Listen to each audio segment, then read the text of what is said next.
Les régionaux Françoise Nyssen et Christophe Castaner restent à leur poste.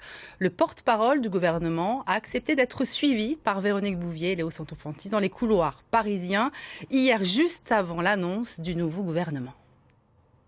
7h45, le porte-parole du gouvernement a rendez-vous pour la matinale d'Europe 1, un exercice périlleux, surtout en période de remaniement.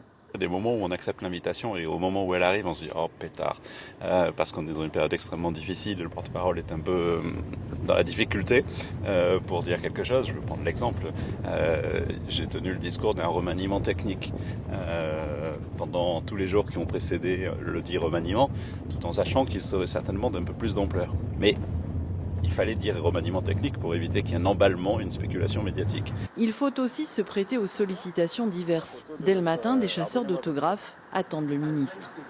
Mais à peine arrivé à la radio, Christophe Castaner est rattrapé par l'actualité. François Bayrou vient d'annoncer sa démission. Les journalistes attendent des explications du porte-parole du gouvernement.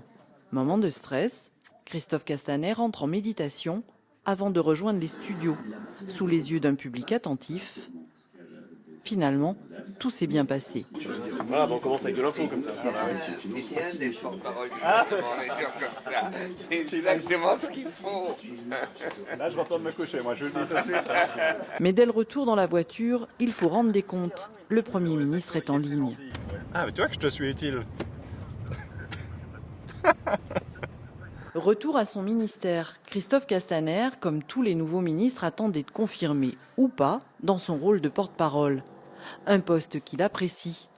Il commence d'ailleurs juste à prendre ses marques dans ce somptueux bureau. C'est le chevalet du portrait du président de la République.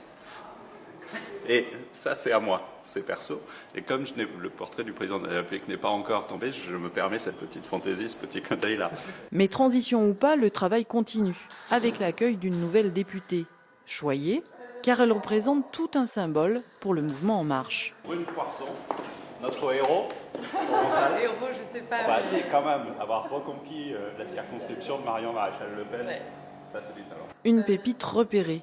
Quelques heures plus tard, la jeune femme devient secrétaire d'État, sur recommandation notamment de Christophe Castaner, dont le deuxième rôle est d'être chargé des relations avec le Parlement et d'avoir un œil attentif sur les jeunes députés.